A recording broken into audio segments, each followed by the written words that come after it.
تنها در جنگل‌ها و کوهستان‌های دورافتاده قطب شمال 4 شرکت کننده باید به مدت 10 روز بدون آب و غذا توی سخت‌ترین شرایط برای بقا در مقابل طبیعت وحشی و جانوران درنده تلاش کنند. در گروه‌های 2 نفره بدون حضور تیم فیلمبرداری، بدون تماس با همدیگه و کاملا عایق از دنیای بیرون. در پایان روز 10 تیمی که همچنان توی چالش باشه و به مقصد مشخص شده برسه برنده این چالشه. انسان در مقابل طبیعت، قطب شمال.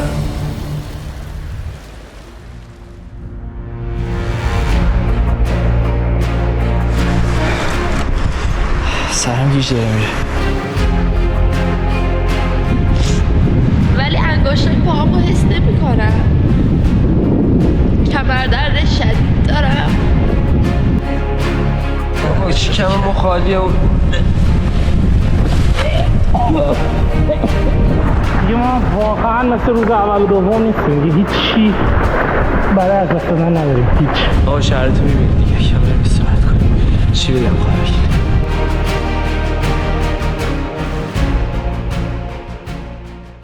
قبل از اینکه سریال اصلی شروع بشه یه تشکر ویژه میکنیم از یوسی تتو که اسپانسرینگ امسال ما رو بر عهده گرفت. اگه توی آلمان زندگی میکنید و دنبال یکی از بهترین استودیوهای تتو هستید، حتما به یوسی تتو توی برلین سر بزنید. و اگرم توی ایران هستید و دنبال یه طرح تتو خفن هستید، حتما به اینستاگرامشون پیام بدید و طرح خودتون رو به صورت رایگان تا آخر امسال باهاشون طراحی کنید. ممنون از حمایتاتون و ممنون از یوسی تتو. بریم برای ادامه سریال.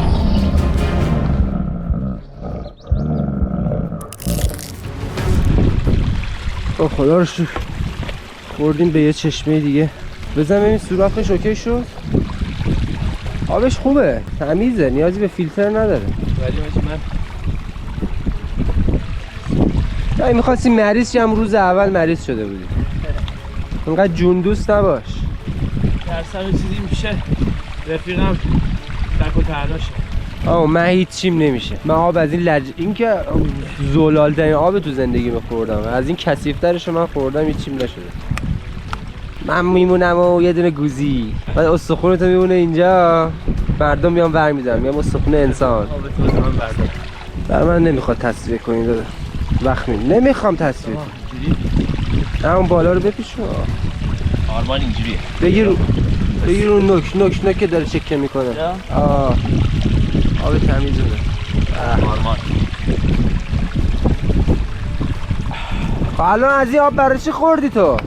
تو مگه تصفیه نباید بخوری؟ آبیه عجب آبیه. چرا خالی؟ یه قطعش کاری رو میکنه. درد سریز بچه. این آب همون برفاییه که تو دل کوه چیز شده، آب شده داره میاد پایین. مدال افتخار رو بزن. برو بریم. حاجی اینو نگاه کن، حرکت رو. معبد شاولین باشه؟ بشی الان میذاری تو صورت گوزی. میخوری تو صورت گوزی نکن. گوزی دندوناتو مسواک بزنه بابا. بیا بریم. یا علی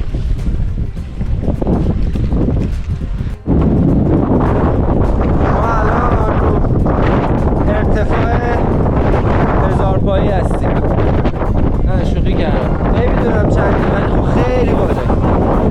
دقیقا نمیدونم صدا خوب بیاد یا نه.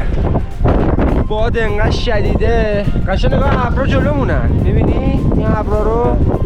اون کوه نوکش اصلا معلومه که خیلی خفنه، خیلی آجی رو ارتفاعی. بعد نگاه کنید تک تک اینجا دریاچه هست. دریاچه برکه میگم به اینو. برکه، دریاچه. انشالله قسمت شما بشه همچین جای قشنگی ببینید. واقعا ولی با غذا. نوکرم. Let's go. اینم از ویو.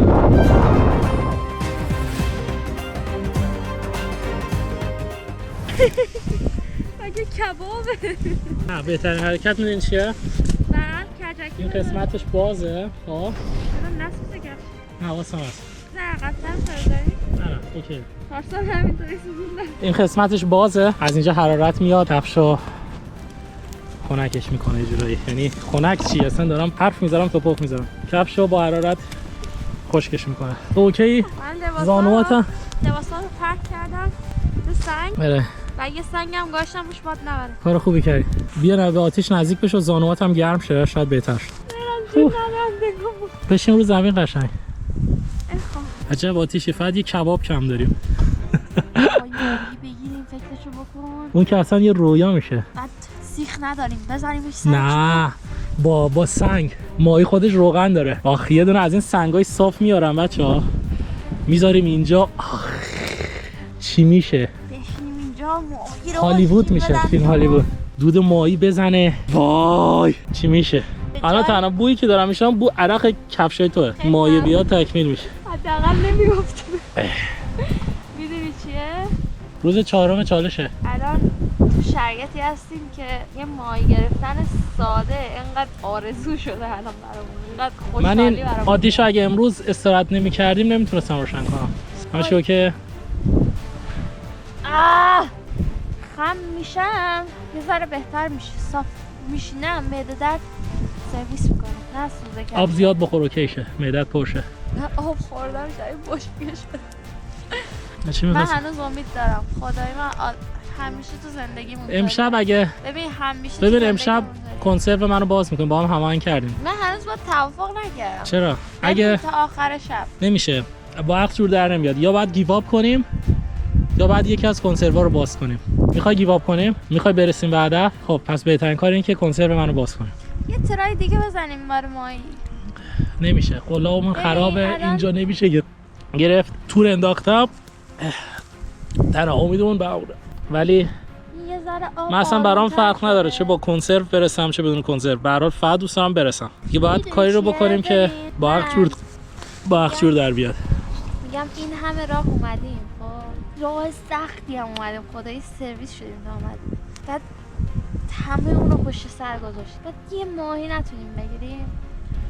فکر کنم اشتباه ما این بود که، البته اشتباه که نه، اصلا نداشتیم دریاچه‌ای که ماهی داشته باشه نداشتیم. یعنی مسیر ما بد بود، یعنی اشتباه از سریال بود. مسیرها رو ما در نیاوردیم، مسیرها رو چند تا از بومیای این محل برامون در آوردن. من نه مسیرها رو از قبل دیده بودم نه درست حسابی راجبشون سرچ کرده بودم. مثلا در اصل هیچی سرچ نکردم. فقط 4 تا مسیر پیشنهادی به ما دادن که آدم بتونه بدون تجهیزات کوهنوردی با پای پیاده از اونا رد بشه و بدون قایق، چون اگه درچ بزرگ باشه قایق ما نمیتونستم رو اون ببریم و خطرناک هم بود برای شرکتون، چون خیلی شنا بلد نیستن. منم شنام ضعیفه، امیر و آرمانم بلد نیستن. من بیافتم تو آب مردم، من فوبیا آبم دارم. و من از بین مسیرهای پیشنهادی یکیشون رو قبول کردم، ولی ما از قبل اینجا نیومدیم که چک کنیم. یعنی ما اصلا نمیدونستیم چی در انتظارمونه. من اصلا فکر کردم روز اول بریم شب تور رو بنازیم تو آب، پاشیم روز دوم دوباره شبش تور رو بنازیم تو آب. بعد دیدیم اساس همش دریاچه‌ای که پشت سرمون همش مال آب بر شده کوه و اصلا ماهی نداره. میدونین چی دوست دارم؟ چی؟ مارشملو بنازی تیم آتیش. تا حالا نخوردم. تیم بتا دوست دارم بدونم الان اونا کجا. حدس میزنم لوکیشن اونا بهتر از ما باشه. لوکیشنشون رو بدونم.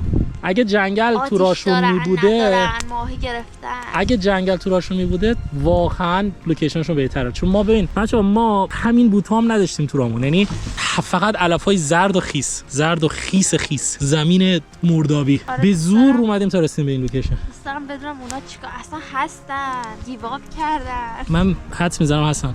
کفشت گرمه توش. من حدس میزنم باشم ولی نمیدونم ماهی گرفت. به نظر من که ماهی هم گرفتن. امیدوارم. اگه لوکیشنشون خوب باشه ما خیلی بد شانسی آوردیم خدایی.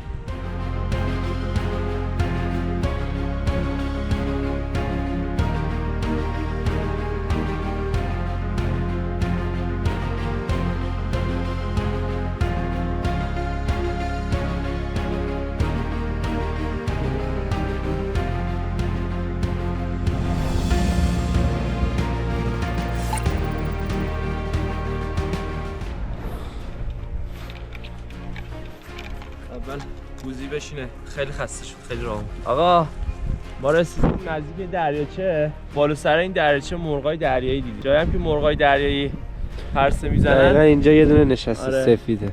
ببینید. پرسه میزنن، احتمال ماهی بودن یعنی ماهی داشتن اون دریاچه خیلی زیادتره.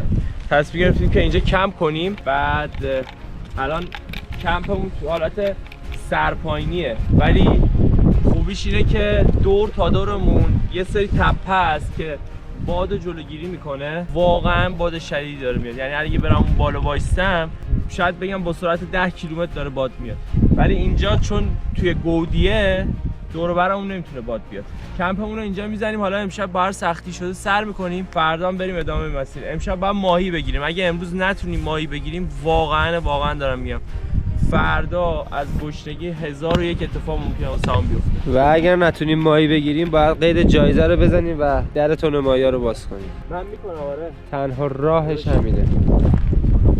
اگر بتونیم امروز ماهی بگیریم، پشت سر من این دریاچه‌ای که می‌بینین احتمال زیادی حسی بهم میگه هست، چون مرغ دریایی اینجا من دارم می‌بینم. هر جایی که مرغ دریایی باشه ماهی وجود داره، چون خوراکش ماهیه فقط. من اصلا دیگه نمی‌تونم ادامه بدم. این ماهی نگرفتیم بابا $1000 بابا $1000 سلامتیمون مهم‌تره. معده میگیریم بگم، ولی به امید خدا میتونیم. ان شاءالله با امید خدا میتونیم ماهی بگیریم. اون جلو میریم ترای میزنیم، هر جور شده سعی می‌کنیم. چند ساعت هم شده وای میستیم، تلاش می‌کنیم. واقعا تلاش می‌کنیم واسه ماهی گرفتن. اگه نتونستیم دیگه مجبوریم. ان شاءالله بریم کمپو بزنیم اول. بچه‌ها دیگه من دوربین رو قطع می‌کنم، بعد کامل شدن کمپو می‌بینیم.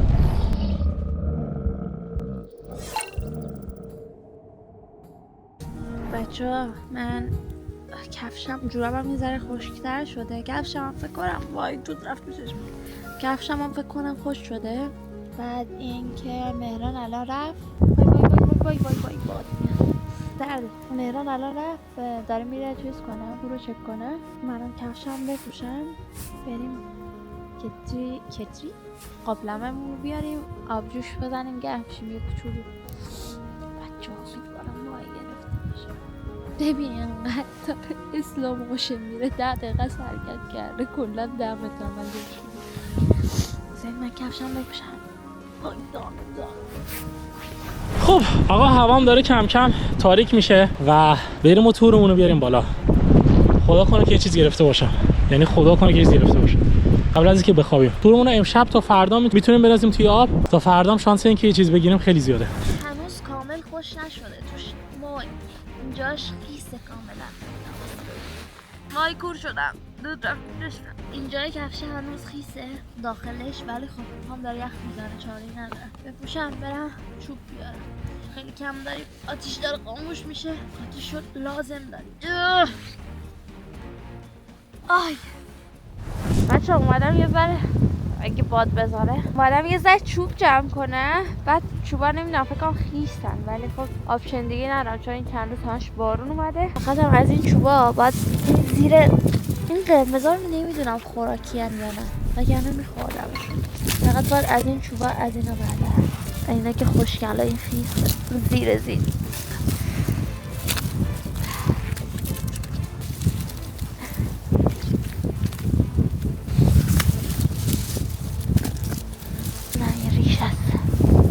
اوه سرد خدایا.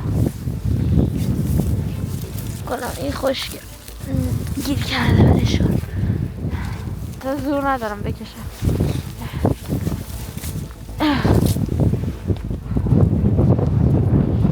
کمپمون رو زدیم، آتیش روشن کنیم. نمیدونم بعد دیگه چیکار کنیم. آتیش رو روشن کنیم. بادم داره دقیق میزنه به سمت چیز. امیدوارم بتونیم یه آتیش روشن کنیم. امشب احتمالاً شاید یه بارون شدیدی بیاد چون ابر سیاه بالا سرمونه. اینورم که دریاچه هست که قراره توش ترای کنیم ببینیم ماهی میتونیم بگیریم یا نه. اگه بتونیم خیلی خوبه چون یه انرژی میگیریم، خیلی گشنگی داریم میبینیم واقعا. بریم بر وسایلمون رو بیاریم بذاریم تو کم، آتیش رو روشن کنیم، بریم ببینیم میتونیم ماهی بگیریم یا نه. های خدا کنه یه چیز گرفته باشیم. خدا یخشتون. وای یه چیز داره تکون میخوره. Holy shit. جان من نیفت. Holy shit. وای خدا شکرت. وای خدا شکرت. ماهی ببخشید. خدا شکرت. خدا شکرت. Holy shit.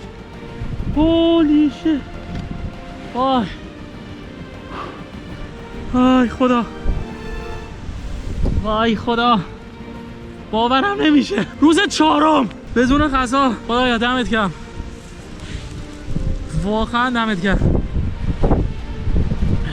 واقعا مرسی فاطمه‌چی. ماهی ببخشید بچه‌ها زدم تو سرش، حداقل زیاد جون نکنه. ببخشید، واقعا ببخشید گرفتیمت. وای خدایا مرسی، خدایا مرسی. وای فیفی از خوشحالی میمیره، فیفی از خوشحالی میمیره. هولی شیت، هولی شیت. بچه‌ها خودتون ببینید. هولی شیت. اوکی الان تنها کاری که باید بکنم اینه که باید دل و روده و هر چی که داره رو در بیارم، بعد دوباره بریزمش تو این تور و تور رو بنازم تو آب.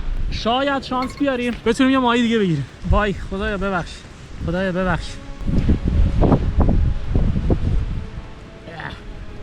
دل و رودش رو همه رو گذاشتم تو این تور و دیگه این سری نمیتونم برم تو آب، ولی تور رو باید بنازیم تو آب. اگه خدا بخواد تا صبح بتونیم یه ماهی دیگه هم بگیریم.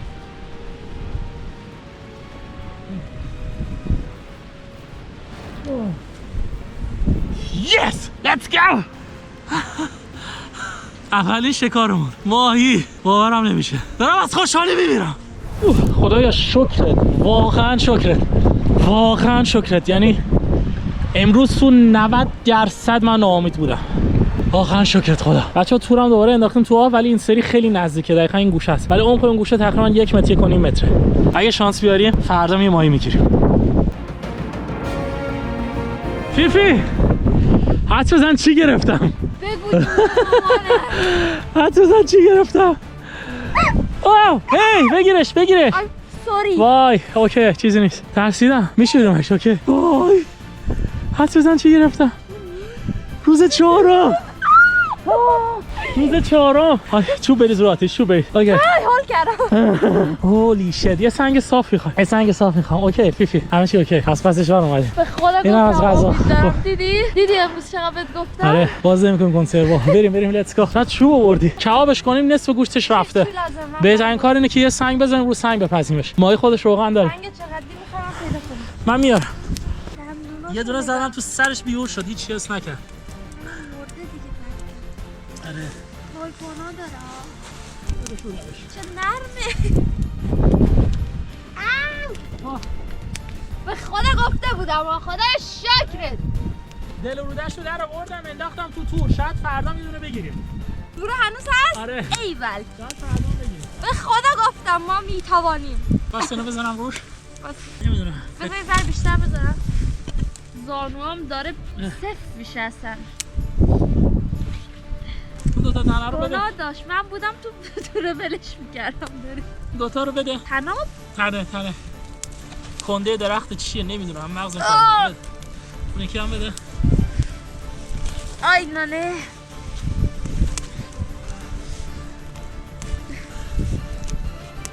وای دود میکنه، نظرم خوش. حرکتی که ما زدیم اینه، سنگو میذاریم بالا، سنگ که به اندازه کافی وای چه دودی. آره سنگ که به اندازه کافی گرم شد ماهی رو میذاریم روش و سرخش میکنه. پس توش یا باید تیکه کنیم؟ نه میپزه همینجوری بعد وولش بدی، چون پوستش هم جوری که روغن داره. ما پارسال رو انداختیم رو آتیش. کلاشو بگم داره نه، نگاه کلاش چشاش خوبه. میکنم اصلا دلم ریش میشه. مرده بیهوشش کردم، دل و رودش هم در آورد. سنگ زدی تو سرش؟ با چاقو. خدایا شکر. مرگ دردناکی. نه خیلی راحت میمونه. من بهترین کار همین. بزنی تو سرش؟ بیهوش میشه؟ آره. چقدر گنده است نسبتاً. ما بوده. پارسال ماهی گرفتیم اینقدر بود. آره خدایش مایه اینجا خیلی بزرگن. ایول آقا ما کمپمون اوکی شده اینا، یکم استراحت کردیم، الان داریم میریم توی همین دریاچه برای امتحان کردن ماهی.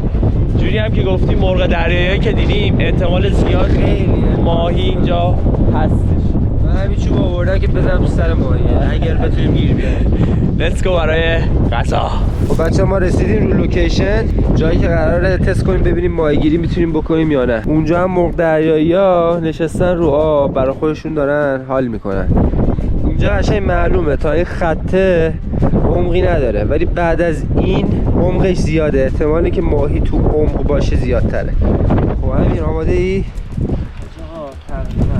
فقط خدا کنه بتونیم بگیریم آجی. خب قلابو اول باز کنیم. حاجی انقدر گشنمه فکر می‌کنم آخرین جونمه دیگه دارم استفاده بکنم. زیر باید باشه سوراخ‌ها، درسته؟ اون یکی ها سوراخ‌هاش بالا. آره باید بچرخونم ولی رو زیر.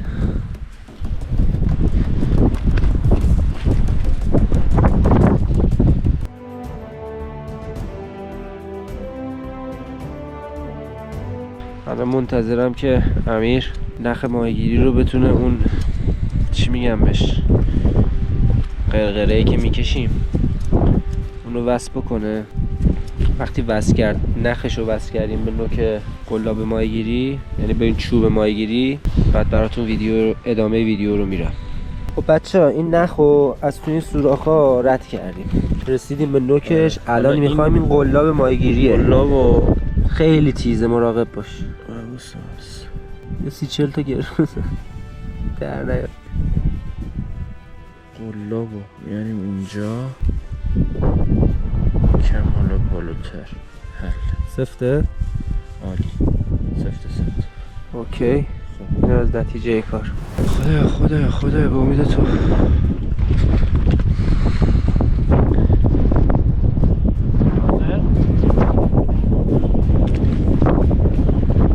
انداختم وسط بشه.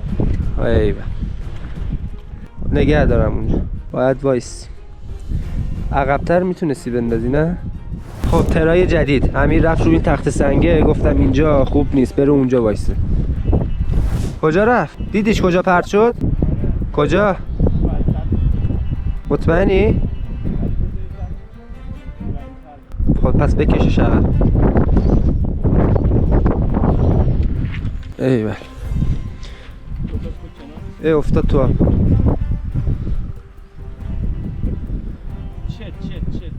گره خورد؟ اوی بچه ها من خیلی استرسم از اینی که نتونیم ماهی بگیریم. یه ذره اونو شل کن بیاد پایین، نگه دار دیگه. باید الان صبوری کنیم تا یه چیزی بگیره بکشتش. بیا دیگه جون مادرت بیا. گشتم به معرفت. وای خدا.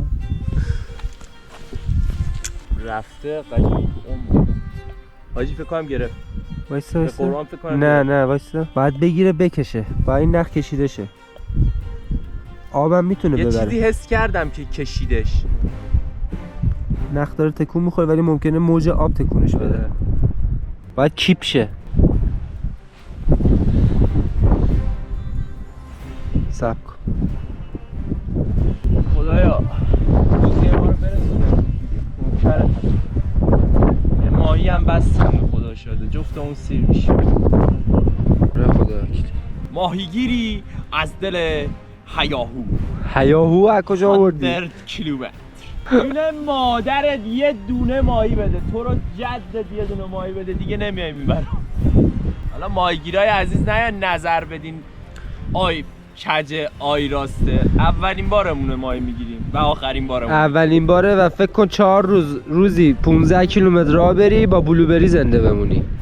خودم باورم نمیشه فقط بلوبری خورد. البته قبل اینکه چالش شروع کنیم صبونه خوردیم. خب صبونه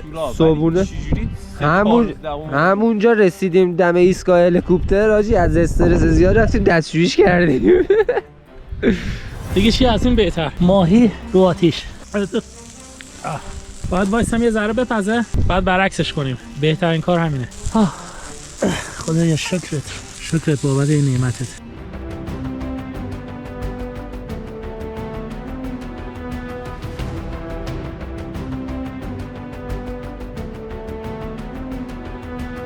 یس ماهیمون هم داره کم کم آماده میشه. وای ایول.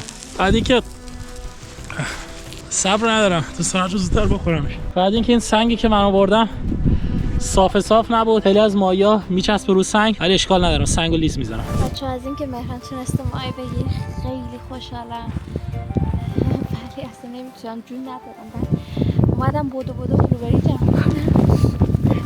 انقدر حولم که سری ماهی رو بخورم کل بلوبری بدم. بلوبریایی که جمع کرده بودم ریخت همش اینجا. نگاه همشون ریخت. اومدم قابلمه ببرم. خیلی خوشحال شدم واقعا، به خدا امید داشتم، گفتم باز تا لحظه آخر تلاش کنیم شاید شد. آخه با قلاب گفتم سخته. موتور تجربهش رو داشته. مثلا مهرب پارسال هم ماهی گرفتن. ایزان موتور خوب شد خدایی تونستیم ماهی بگیریم. الان امیدوارم بتونیم که ماهی دیگه هم بگیریم، اونو فردا مثلا بخوریم دیگه. تا کل روزا به نظر من نشیده. من اینا رو ببرم سامان داره میشینه بچه. ماهیه میدونم مزه میگه ولی لحظه شماری میکنم بپذیر بخورمش. باورتون باشه چقدر هم درستیم. خوشحالم خدایی. خب برای بار 10,000 چیه؟ 30,000 خودت پرت نشی تو. حدود 40-45 دقیقه است وایسادیم، یعنی بگم 30,000 بار پرت کردیم. نیست، ماهی نمیگیره. همونجا نگرد. بابا خسته شدم به قرآن.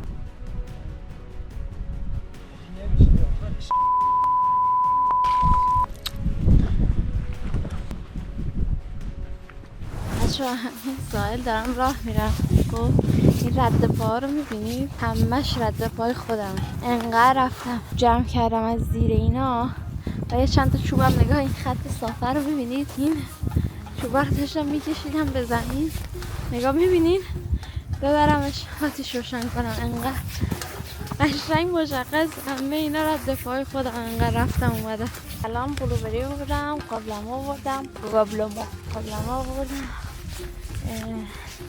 که آبجوش بزنیم با بلوبری، چای بلوبری بزنیم. خب فکر نمی‌کنم خوشمزه باشه ولی خدایی تو این موقعیت به نظرم خوشمزه. مایی بزنیم، شای بلوبری بزنیم. خیلی دروغ نگو، من قابلمه آوردم بلوبری. چطوره؟ اخته؟ اون نصف دیگهش همشی پوست نداره ها؟ نه اینم از شام امشب ما. صبحونه و نهار شام. آره امروز واقعا بلوبری کم خوردم، فقط همونی که تو بهم دادی رو خوردم. از 1 تا 10 چند تا خوشحالی؟ 110 تا 1110 تا نمیدونم. 1 با بی نهایت 3 تو زندگیم فکر نمی‌کنم خوشحال شده بودم. آی جان من نیفت. وایسا ریسکش زیاده. نه اینجوری اوکی. میدونم به خدا بیافته خودت کباب میکنه. آره نه نمیفته. آماده ای؟ بذارش رو زمین، بذارش رو زمین. اینجا میذارم. موهای کبابی داری. هولی شیت. خفیفی. آماده ای تست کنی؟ قاشق دیگه نداریم ببخش.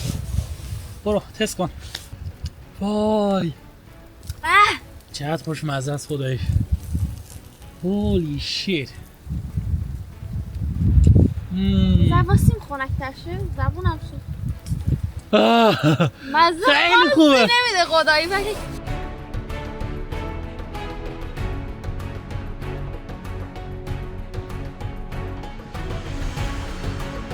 خیلی خوشمزه است فیفی.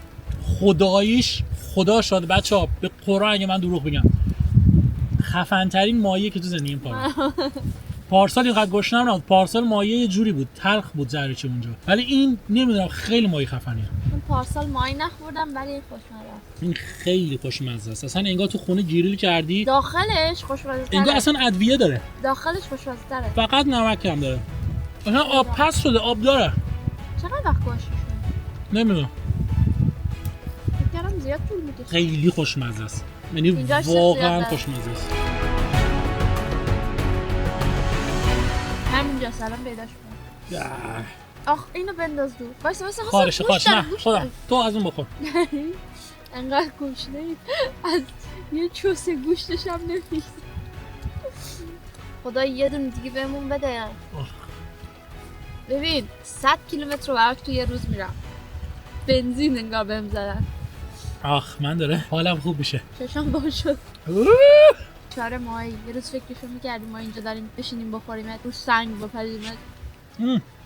سرنوشت غم انگیزی داشت. پایینش شاید سخاریه. آره جان خودم اگه بذارم بیفت.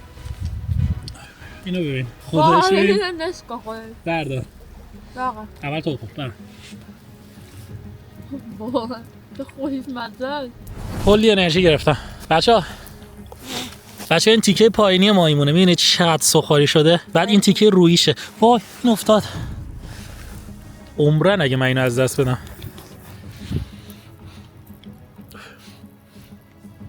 یه ذره سنگ اومده روش پس میشه بخور نه سنگا رو لیست دارم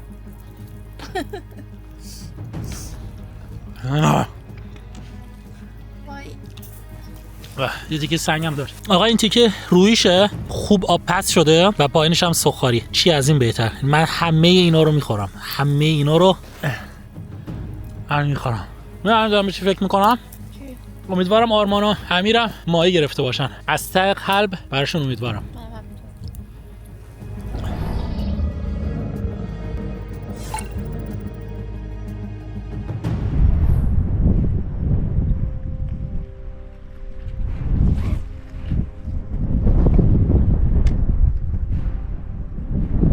کجا رفت؟ احساس کنم خیلی رفت جلو نمیدونم هاچی یو گایز شرمنده من یه خورده اعصابم خورد شد 2 ساعت وایسادیم 4 روز هم از غذا نخوردیم اون به مغز میرسه عصبی میشه آدم دیگه شرمنده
من نمیخوام من ماهی نمیخوام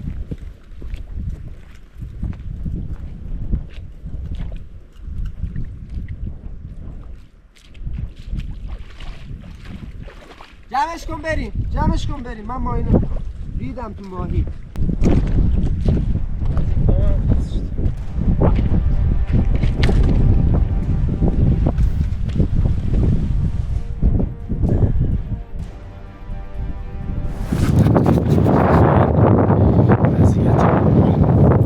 آرمان عجیب بلند شد چادر آرمان یو من دادا بلند شد چادر بزن بخواب بیا حاجی میدونم خسته ای بلند شد یا علی بلند شد حاجی برید چادر باز بهتر کی میشه حاجی یکم بخوابی بهتر میشه آره با هم میریم الان ما اومدیم چادر یه معذرت خواهی بکنیم بخاطر که اعصابم خوب شد هم من هم آرمان تو رو خدا حق بدید به خدا آره یه شرح وضعیت بدیم نگاه کنید ما الان نگاه کن گوزنا رو آره دارم فکر کن غذا از جلوت داره رد میشه تو اینجا گوشت گوش میگیره بشه به خدا مچ پای آرمان اونجا یه پیچ خورد از رودخونه داشتیم میرفتیم سنگ جلبک زده بود اینم باز ما نگفتیم حتی اینم هیچی نگفتیم گفتیم که اوکی آرمان گفت خوب میشه ردیف میشه گفت یکم استراحت کنم اوکی میشه بعد از یه طرف ما هر جور حساب میکنیم میگیم که اوکی مثلا این دریاچه باید ماهی داشته باشه میریم ماهی نمیگیریم تا کی مثلا اگه ما یه جا بشینیم مثلا بگم اوکی بشین 10 روز بشین بدون مثلا غذا کالری نمیسوزونی میشینی نهایتا این که مثلا روز 7م 8م تو یکم حالت بد میشه ولی خب هیچ کالری نمیسوزونی یه جا نشستی خیمه زدی کم زدی یه جا نشستی ولی 10 روز حاجی بیشتر ببخشید تو کلامه. من خودم تجربه اینو داشتم که پارسال توی انسان در مقابل طبیعت شرکت کردم. این تجربه رو داشتم. 5 روز یه جا ما وایستاده بودیم، یعنی توی یه نقطه ما کمپ بودیم و تو اون 5 روز به شدت بهمون سخت گذشت. با بلوبری زندگی کردم واقعا بهمون سخت گذشت و فهمیدم که آقا تو وقتی یه جا وایستی، ثابت وایستی، فقط هم بلوبری باشه بخوری، خیلی بهت سخت میگذره. حالا فکر کن تو داری روزی 10 کیلومتر 15 کیلومتر داری راه میری، هیچی هم نمیخوری جز همون بلوبری‌ها. نه اونقدر بلوبری که فکر بکنی یه مش اصلا حوصله نداریم وایسیم جمع بکنیم بخوریم. یه مش بلوبری میخوری، خب اوکی میریم دوباره ادامه میدیم. خب دیگه ما آدم آهنی نیستیم که بدنمون از فلز درست نشده که انسانیم، نیاز به انرژی داریم. نمیشه آخه، قربونت برم که من تصمیم گرفتم. من اصلا قید جایزه مایزه، اصلا سلامتی یه چیز دیگه است. جایزه چیه؟ تو اگه سالمم برسی اونجا دادا، یه چیزی که 100% میشه مریض میشی، با اون جایزه چقدر؟ $1000 $2000 هر چقدر که میخواد باشه، همون رو ببری خرج بدن خودت بکنی، بعد ببری خرج بکنی ویتامین بزنی، سرم بزنی، نمیدونم که دوباره نرمال بشی، به عنوان یه انسان نرمال دوباره حالت برگرده. باید همون پولو خرج دوا درمونت بکنی. من میخوام نکنم. من تصمیمم گرفتم اون تون ماهی‌ها رو باز میکنیم. امروز هم باز نکردیم، فردا حرکت میکنیم، میریم رو به جلو. تو ایستگاه بعدی که 10 کیلومتر 15 کیلومترمون رو رفتیم کمپ میکنیم، ببینیم حالا اونجا باز یه ترای میکنیم، ببینیم میتونیم ماهی بگیریم یا نه. اگه نتونستیم که فردا من واقعا تون ماهی رو باز میکنم. امروز هم میگم با گشنه میخوابم، روز 4 گشنه میخوابیم. اوکی ببینیم چی میشه. دیگه آدم چقدر بخوابه که گشنگی حس نکنه؟ مگه میشه با خواب گشنگی رو از یادت ببری؟ نمیشه که آخه. بچه‌ها فعلا حالا بریم یکم آتیش روشن کنیم، بذار اعصابمون آروم شه، بعد دوباره برگردیم حرف بزنیم. حالا شما وضع این چادر ما رو نگاه کنید، سرعت بادو میفهمید، هر آن ممکنه این چادر کنده بشه. آقا من و آرمان نشستیم پای آتش، آب جوشمونم گذاشتیم، اونم روش گذاشتیم که این خاک سر آتیش نره توش 10 بار رفت. چادر اونم که اوضاعش اینه، بدکی نیست و همین دیگه. امشبمون هم اینجوری قراره سر بشه. 3 شب الان داریم آب جوش میخوریم. کیسه خوابا رو الان پرم میکنیم و بعدش هم دیگه میریم برای خواب. سکانس خوابم میگیریم دیگه. فردا به امید خدا بریم، اگه بتونیم سر یه راهی جای چیزی بتونیم یه ماهی چیزی اوکی کنیم خیلی خوب میشه. بریم تا سکانس خواب فعلا. خب آقا ما آب جوشمونم خوردیم، جار پهن کردیم، آرمانم داره میخوابه. شب 4 نگاه دهنم خوش شده. ساعت هم 9 و میریم برای خوابیدن. بچه انقدر باد شدیده که ما کیفامون رو اینجوری گذاشتیم. حالا این یه تیکه هم خالی، هنوز سرمون رو اینجا میذاریم. آرمان باز اون برای یه ذره سوراخ داره ولی اوکیه. تو شیب هم داریم میخوابیم. توی این دشت جا بهتر از اینجا واقعا پیدا نکردیم، یعنی کوه و دامنه و اینا پر از باد. کنار دریاچه که هستیم یه همین دیگه. شب 4 هنوز زنده ایم. بریم به امید خدا فردا ببینیم چی میشه. دوستتون دارم.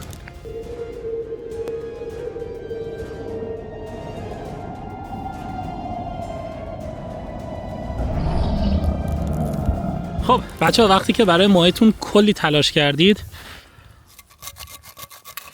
یه ذره‌ش هم از دست بدید. حالا داریم گوشتا رو در میاریم از رو سنگ، ولی چسبیده، ولی نگاه خوشمزه است. ببین واقعا بهشت میده. واقعا میگم یکی از بهترین، یکی که نه، یعنی واقعا بهترین ماهی بود که تو زندگیم خورده بودم. همش گوشته، همش گوشته،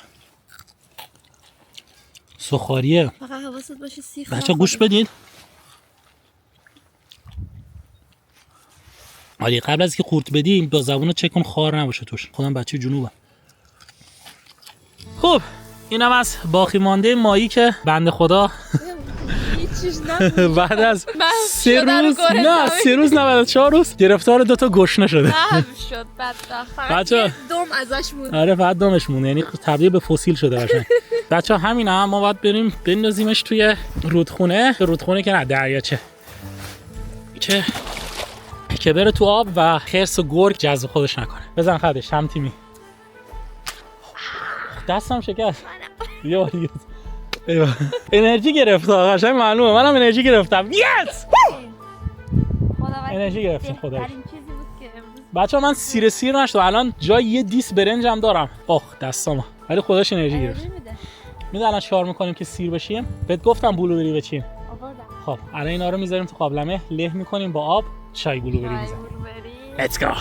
خب بچه‌ها من رفتم از رودخونه. چرا من همش میگم رودخونه؟ تو رودخونه بهش واسه میگم از دریاچه. آب آوردم با کلی بلوبری. یس در شما من میذاریم جوش بیاد. بعد نیاف آره نریز. اوکی let's go. Yes. مهران در پوست خود نمی گنجد. وای غروب آفتابم شد. میبینم جون گرفتی دیشب تلو میخوردی. دیشب اصلا نوع حرف زدن نداشت یعنی نه چی میگفتی اصلا گوش نمیداد. غروب آفتاب فیفی وقتشه بریم.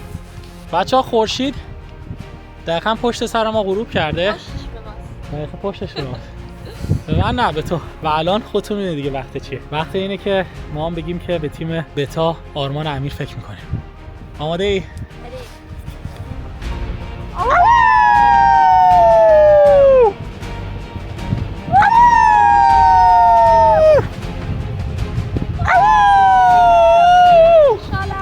یس! منم همچنین. خیلی روز خفنی بود. هدف ما این بود برسیم به این دریاچه ماهیگیری کنیم. اولش اینقدر ناامید شدم که نگو اصلا کلا بزنم شکوندم. خواستم فقط برم تو پناهگاه ترمایه رو باز کنم بیارم بهت بدم. باور کن.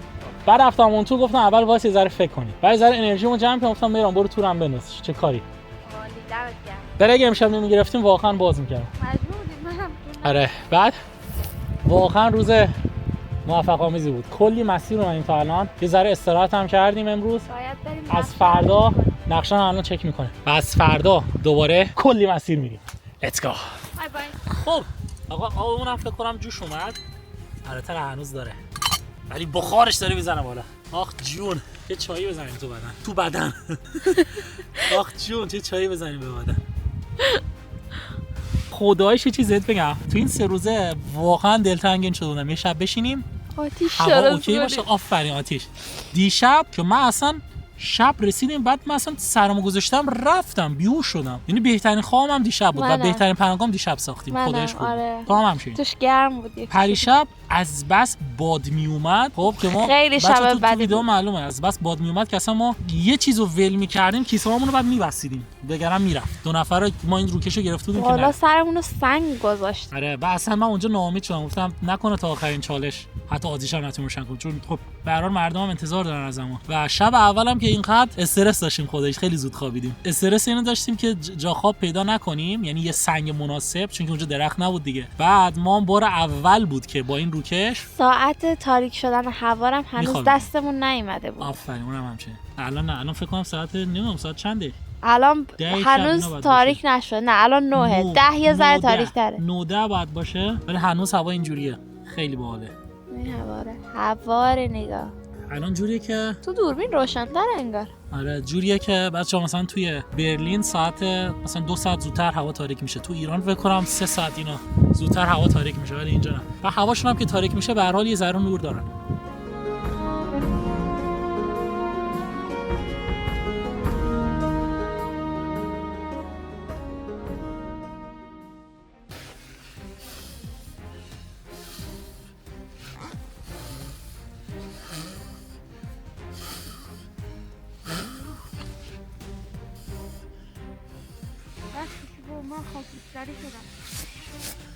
آخ فیفی چه چایی بشه فیفی. خوبه. بعد از 4 روز چایی. بسشه. ببین همین که یه چیز گرمم باشه. بسشه. بچه‌ها همین که یه چیز گرمم آدم بخوره خیلی حس خوبیه چون تو این 4 روز همش آب خوردیم. خب میذارم اینجا. به آقا اینم از چای امشبمون. چای بلوبری با آب جوش و کلی بلوبری. نه اوکیه این بالا شو که چه زود سرد شد. خواهی تست کنی؟ نه دورش چیزا دستت مشکی میشه. داغ میسوزه درنه. واسه دستگیری داره. یخشه. ببین چه بخاری ازش داری میزنی بیرون. دود نیست بخاره. نه اول تو تست کن. خب بذار یخش تو. همونم میسوزه. به به فیفی به به بکن این چطوره؟ یه بو آشنایی میده بکن خودت. بو چای میوه‌ای میده خداییش بو چای میوه‌ای میده. این قابلمه بچه‌ها دستگیرم داره. بعد من این دستگیره رو بعد 1 سال کشفش کردم. همیشه فکر می‌کردم دکور. الان که تو بازش کردی. تو هم نمی‌دونستی نه؟ به به عجب روزی. خدایش خیلی انرژی گرفتیم. من هنوز یه ذره گشنمه ولی خدایش غذا رو که خوردم خیلی انرژی گرفتم. چای هم بخوریم بعدش هم کلی آب بخوریم معدمون پر بشه. با معده پر بریم تو کیسه خواب. خب فیفی داغه؟ آره اونجا رو نگه دستگیره رو بگیم. اونجا دستت سیاه میشه صابونم که نداریم. ببینم چطوره. داغه؟ کل زبونم سوخته هست. خب گفتم به داغه. مگه تو اول تست نمی‌کنی یه ذره ولی سرتر شده چرا اینجوری؟ خیلی سوختم به خدا. چرا اینجوری؟ بده بچه‌ها ول کنیم فیفی اصلا من وای میسم اول فیفی شروع کنه بخوره. اصلا تو این چالش نباید جلد من باشی. خب آقا بریم برای تستش. کل زبونم سوخت به خدا داغه واستا. یه ذره دیگه واستا. چجوری داری میخوری؟ در نهایت داغ نیست. چجوری داری میخوری؟ وای پرام کل زبونم سوخت. خدایش طعم چای بلوبری میده. بچه‌ها واقعا طعم چای بلوبری میده. بعد ببین اصلا مهم نیست که طعمش چیه، مهم اینه که بعد 4 روز آره یه چیز گرم آدم میخوره حال میده از داخل خنک میشه. انقدر آب رودخونه از داخل خنک از داخل گرم میشه. خیلی خفنه. آب رودخونه و دریاچه خوردیم یخن ولی این اولیش خیلی خفنه. به تست کن. داغه ولی تست کن. بخور ببینم طعمش چطوره. دیگه این سری سرد شده. طعم چای بلوبری نمیده. مزه میدونی چی میده؟ از این همون چای میوه‌یا آره. خب ولی نه یه میوه دیگه مزه یه چای دیگه میده. ببین این چیز بهت بگم اون چای میوه ها مواد شیمیایی اینا زیاد توشن و اونا یه ذره طعم ترش مانند دارن. من بلوبریشو خوردم ولی بچه‌ها این اصلا طعم ترش مانند نداره. طعمش خیلی خفنه. من خیلی دوست داشتم. گرم حال میده. بخورم رو. یه ذره باقی موندهشو برای من بذار. بلوبریاشم بخورم؟ آره میتونی بخوری. بچه‌ها شامونو که زدیم به بدن چایمون هم داریم میخوریم. چی از این بهتر. خدایا شکرت. گرم میشم. شکرت خدا. هولی شیت بچه‌ها خودتون ببینید که ماه چقدر امشب خوشگله. یعنی واقعا آره هم بزرگه هم خیلی خوشگله.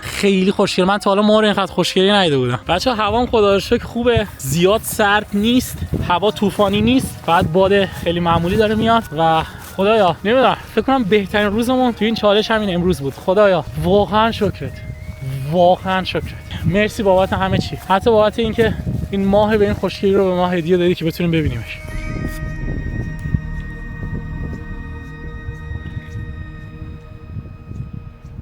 آقا ماهمون هم متاسفانه رفت و به هوا یه ذره تاریک شده. آقا الان ساعت 11-12 شب ولی هوا در این تاریکه. بچه‌ها این شورت و حولمه که گذاشته بودم اینجا خشک بشه ولی اینو البته سنگم روش گذاشته بودم این سنگا ولی اینو الان بعد بیام به یه جا ببندمش داخل چادر که رو سقف مقف باشه و دیگه تا صبح خشک بشه.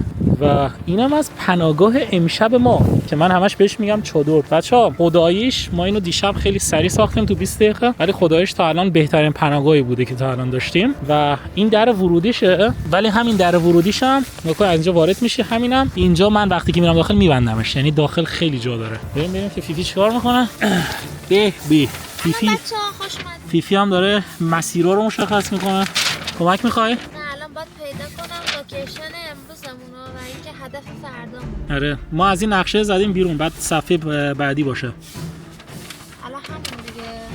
ولی تا الان نشده که من مثلا حتی واسه یه بار جهت‌ها رو گم کنم. اصلا در بستن؟ آره ببین مثلا از هر جهت اومدیم میدونستم که ما از اینجا اومدیم باید به این سمت بریم چون که مسیری که ما داریم تقریبا توی خط حاله ذره راست چپ هم میشه ولی خب آدم خیلی راحت میتونه حدس بزنه از طریق همین رشته کوه‌ها و اینجور چیزا و یه جورایی مسیرم مشخصه. یعنی سخت نیست. این جهتیابی اصلا اینجا سخت نیست و تا الان خدا رو شکر اشتباه نکردیم. فکر کنم یه بار اشتباه کردیم نه؟ یه بار یه ذره راه رفتیم ولی زود فهمیدیم برگشتیم. آره یه بار اشتباه کردیم ولی سریع برگشتیم ولی به غیر از اون خیلی خوب کار کرد. باید بهتون بگم که اصلا فکرش نمی‌کردم که ما اینقدر خوب بتونیم جهتیابی کنیم. میای کمکم بعد اینا رو درست کنیم؟ اومدم. آقا ما هم کفشا رو دراریم بریم مپ رو اوکی کنیم مسیرها رو اوکی کنیم و حبل خواب می‌بینمت. خب به به به به. ببینم که نصف شبم شده و فیفی رفته تو سوراخ موش. قشنگ رفته تو سوراخ موش برای خودش.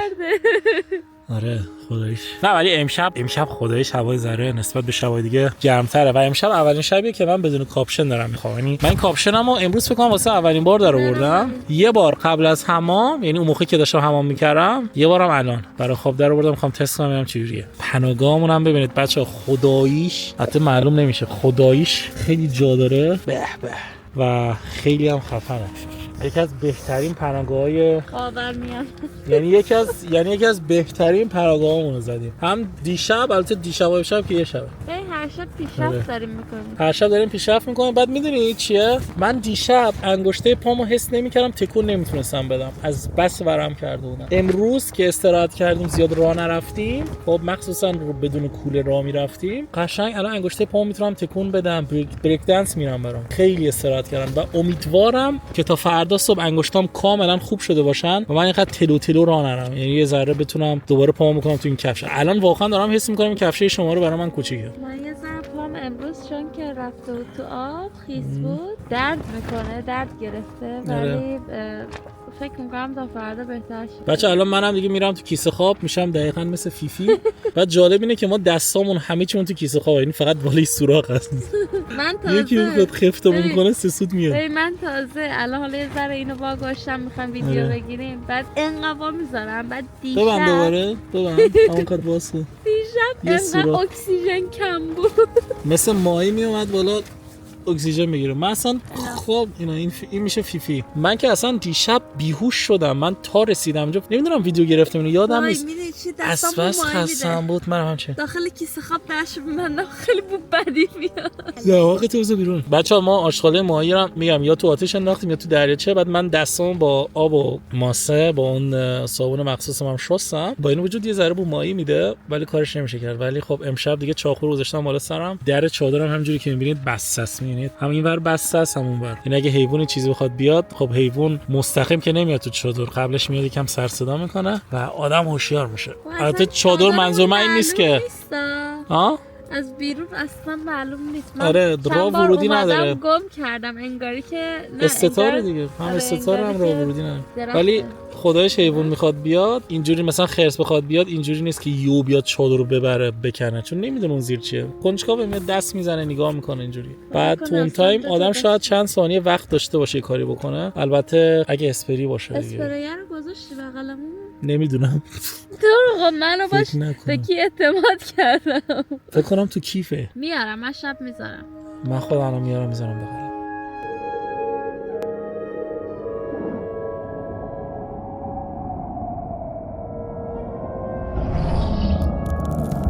خب بچه‌ها شبتون هم بخیر. فیفی. فردا میبینیمتون. فردا میبینمتون. امیدوارم شب 4 بود، فردا روز 5 پر انرژی باشه. روز 5 امیدوارم پر انرژی باشه. هدف ما اینه که هم فردا هم پس فردا ماهی بگیریم. یعنی اگه فردا هم بگیریم اوکیه، اگه پس فردا بگیریم، یعنی فردا نگیریم پس فردا بگیریم اوکی، ولی هدف ما اینه. بعد از روز هفتم به بعد ببین اگه ماهی نگیریم میتونیم تا روز دهم بیاریم. درسته؟ چون دهم هم زور تموم میشه. نه اگه از روز هفتم به بعد ماهی نگیریم، آره 8 و 9 دوباره اگه گشنگی بکشیم ماهی بلوبری میخوریم. بعد ببین ولی یه چیزی دهم هم میان دنبال این معده من احساس می‌کنم یه ذره عادت کرده به این شرایط. من بدنم عادت کرده. روز اول دوم آره. خیلی گرسنم شده. بچه‌ها من قبل چالش واقعا مثلا یه مسیر 100 متری هم با ماشین میرفتم. مثلا سربالایی بود با ماشین میرفتم، گفتم با کیال داره سربالایی برم. الان مثلا کوه داری جلومون میبینیم، بعد هیچی نمیگیم میریم بالاش. بعد روز اول و دوم پرزدیم. ببینید هیچی هم نمیگیم. ما اون بالا کوه میرسیم، دو تا وای میسیم میگیم این همه راه ما اومدیم، بعد داره ادامه میدیم.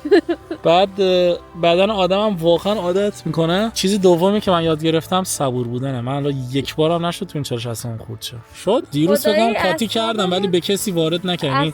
تو خودم بودم. میشه هیچی نمیگیم به هر کی میره توی لک خودش. من نمیتونم. ببین چرا؟ چون تو هم تیمی منی. بعد این تیم میت خیلی مهمه. بعد اصلا من واقعا نمیدونم چرا. مثلا پارسال همین بودم با آرمان اصلا بحث نمیکردم هیچ. با هم تیمیم تو اینجور چیزا آره. با هم تیمیام اصلا بحث نمیکنم. بعد مثلا میرم تو خودم و سعی میکنم کار تیمی انجام بدم. مثلا اگه حرفم میزنه گوش میدم یا تست میکنم. نمیدونم چرا تو این چالش اینجوریه. پیشی خاصه میگم.